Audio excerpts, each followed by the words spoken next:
Jangan lupa subscribe. Jangan lupa kakak channel ini. Dan Di jalan Allah. Ini Masjid Enam Syuhada lagi dikunjungi sama Ketua Hilmi. Modal awalnya berapa Pak Yudi Pramuko? 750.000 Rp750.000 aja. Jadi ini 500 jutaan nih barang. Sekarang udah habis 310. Masya Allah, tuh udah pakai keramik, laponnya tinggal.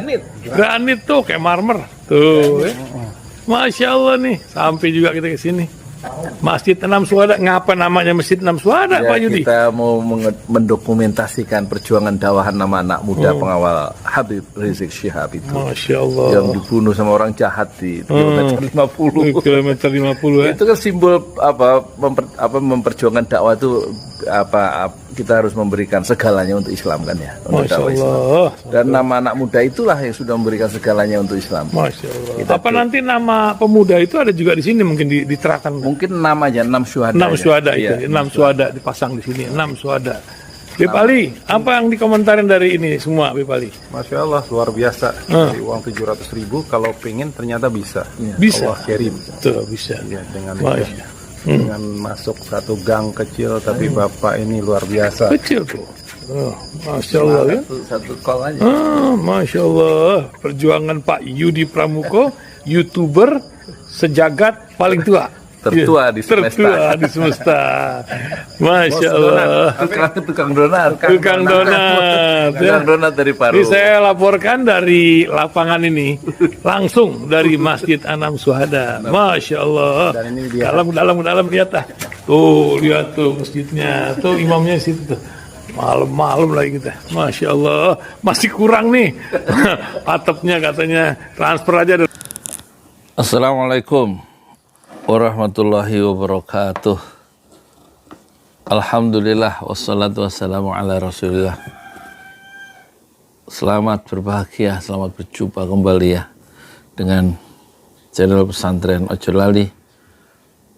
Kami doakan moga-moga penonton semua sehat ya, dan bisa berkarya sehebat-hebatnya dalam kehidupan dunia yang sementara ini. Kalau kita sakit, itu nggak bisa melakukan apa-apa ya, kecuali berdoa dengan suara lirih.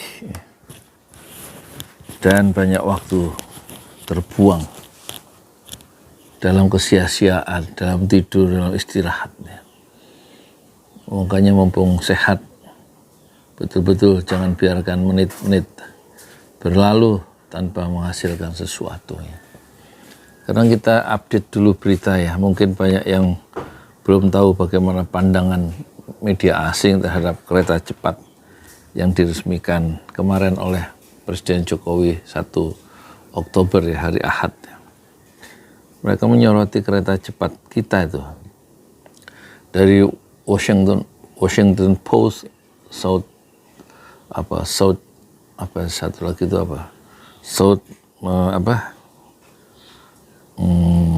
CNN Internasional, kemudian apalagi itu South China ya, pokoknya mereka itu menyoroti dengan negatif ya, termasuk warga Indonesia sendiri yang lebih memilih enakan jarak dekat gitu, enak naik mobil, apalagi ongkosnya mahal, nggak perlu cepet-cepet orang Indonesia. Jadi itulah proyek kata media asing, proyek yang warisan yang mahal ya dari Jokowi ya, 7,2 miliar, dan katanya perhitungan mereka nggak akan dapat keuntungan sampai, kalau lihat cicilan dan bunganya dan biaya perawatan itu kira-kira sampai 3 periode presiden berikutnya, itu masih belum untung katanya. Malah kalau kata Faisal Basri ya, kalau lihat bunganya, cicilan bunga, dan biaya perawatan dan lain-lain besarnya jumlah sampai 108 triliun itu ya 108 triliun untuk pembuatan kereta cepat yang 140 km itu menghabiskan ratusan triliun. Itu sampai kiamat nggak akan lunas katanya, itu utang kita ke Cina ya katanya. Kita lihat ya, CNBC, kita bacakan dulu ya. Sejumlah media ternama dunia menyoroti kereta cepat RI. Tidak hanya dari Asia, tapi juga dari Amerika. CNN Internasional yang berkedudukan di Atlanta, itu Amerika, itu memuat judul with China's help Indonesia is launching Southeast Asia's first bullet train, alias terjemahannya itu dengan bantuan Cina, Indonesia meluncurkan kereta cepat pertama di Asia Tenggara. Indonesia meluncurkan kereta cepat pertama di Asia Tenggara pada hari Minggu kemarin ya. Jalur layanan kereta api berkecepatan tinggi yang akan menghubungkan dua kota besar di negara ini. Dua kota besar itu maksudnya Jakarta dan Halim. Jakarta dan Padalarang maksudnya bukan kota besar ya. Halim. Jakarta Timur sampai Padalarang ya, kota kecil di Bandung. Sebagai bagian dari inisiatif infrastruktur Belt and Road BRI Cina, BRI Belt Road ya. One Belt One Road. Cina dan sebagian besar didanai oleh perusahaan milik negara Cina. Proyek senilai 7,3 miliar dibuka untuk umum pada hari Minggu setelah serangkaian penundaan dan kemunduran, tambah CNN Internasional itu. Dijelaskan oleh CNN Internasional, kereta cepat ini yang diberi nama WUSH ya, menggunakan listrik tanpa emisi karbon langsung dan melaju dengan kecepatan 217 mil per jam. Posisi Republik Indonesia yang selama ini memang secara aktif dan terbuka menarik investasi Cina juga dipaparkan. Bukan hanya kereta cepat saja, tapi sejumlah proyek baru ke depan bakal dibuat. Pada pertemuan tingkat tinggi bulan Juli, pemimpin Indonesia Cina yaitu Jokowi dan Xi Jinping mengungkap serangkaian proyek termasuk rencana untuk membangun pabrik kaca bernilai miliaran dolar di Pulau Rempang di Kepulauan Riau, Indonesia sebagai bagian dari proyek baru. Eco City memicu protes sengit selama berminggu-minggu dari penduduk asli pulau yang menentang penghancuran desa mereka. Tambah ini tulis dari CNN Internasional ya. Dan mengutip Associated Press ya, The Washington Post juga membuat tulisan soal kereta cepat Indonesia Sabtu. Judulnya, Indonesia is set to launch Southeast Asia's first high-speed railway, largely founded by China. Jadi maksudnya peluncuran kereta api cepat pertama di Asia Tenggara yang sebagian besar ya largely founded by China, sebagian besar didanai oleh utang dari China. Tapi ada pendapat yang nggak biasa dari warga dan pengamat soal kereta cepat ya. Dijabarkan dari Washington Post itu, di mana sebagian besar merasa kereta berkecepatan tinggi untuk Jakarta Bandung itu nggak terlalu dibutuhkan. Ini ada namanya Kristianto Nusatya. Katanya, saya sangat senang dan bersemangat akhirnya kita bisa naik kereta cepat di Indonesia ya. Tulis media itu memuat komentar warga Kristianto Nusatya yang mengikuti uji publik pekan lalu yang gratis itu loh. Suruh bayar dia nggak mau, gratis mau. Tapi tetap saja saya lebih suka memilih kereta biasa atau mobil. Kenapa? Karena jarak Jakarta Bandung terlalu pendek dan tidak layak dicapai dengan kereta cepat tinggi. Ya hanya 45 menit. Mahal ongkosnya, cepat, mending pakai kereta dan mobil ya, lebih nostalgik, atau bukan lebih nostalgik, lebih enak bisa ngelihat pemandangan kiri kanan ya. Kalau terlalu pakai kereta cepat, kecepetan. Kereta cepat tidak bisa menggantikan angkutan lama yang sudah ada sebelumnya. Tulis media itu memuat Direktur Eksekutif LSM Institute for Transportation Studies yang berbasis di Jakarta, yaitu siapa direkturnya? Dedi Herlambang. Masyarakat tentunya akan lebih memilih menggunakan moda transportasi yang jauh lebih murah untuk perjalanan yang dekat, ya kan? Cukup 80.000 apa 50.000 ya. 50.000 kalau ke Padalarang dari sini ke Prima Jasa, poolnya di sini di Parung ke sana. Itu 5.000 naik ongkos, ya kan?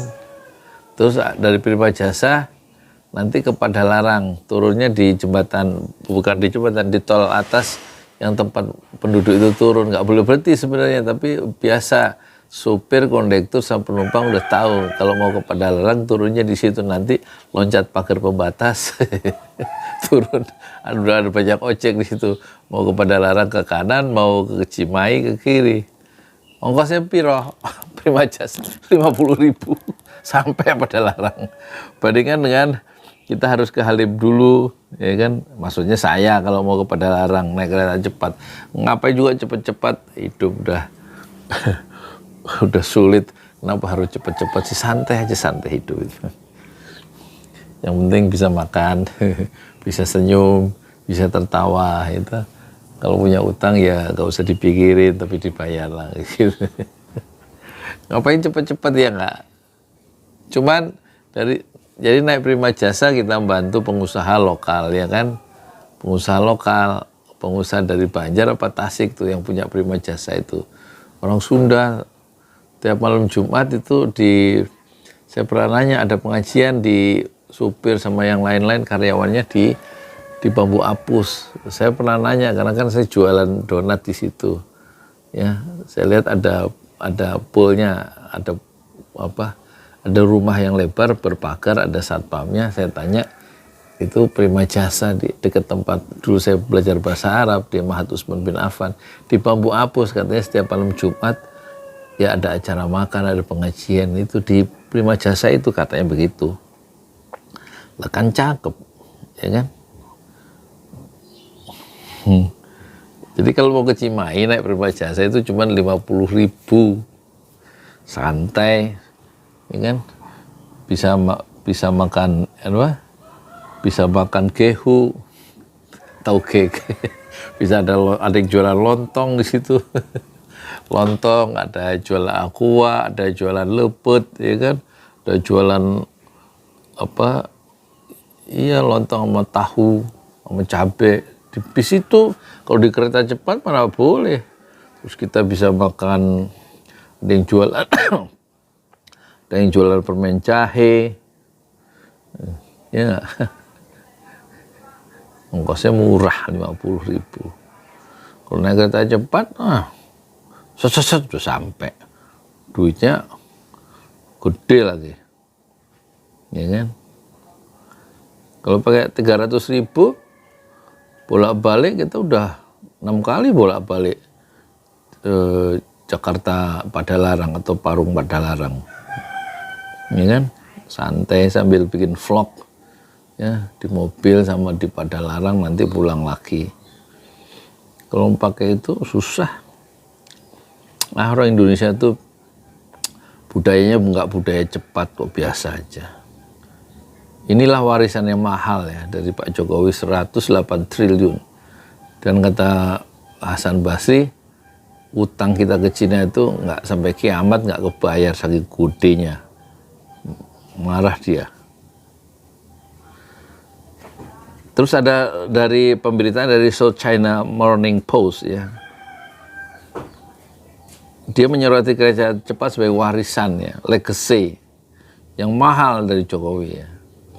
Setelah bertahun-tahun tertunda dan anggarannya habis, kereta cepat Jakarta-Bandung senilai 7,2 miliar akan menjadi warisan mahal Presiden Jokowi. Ya.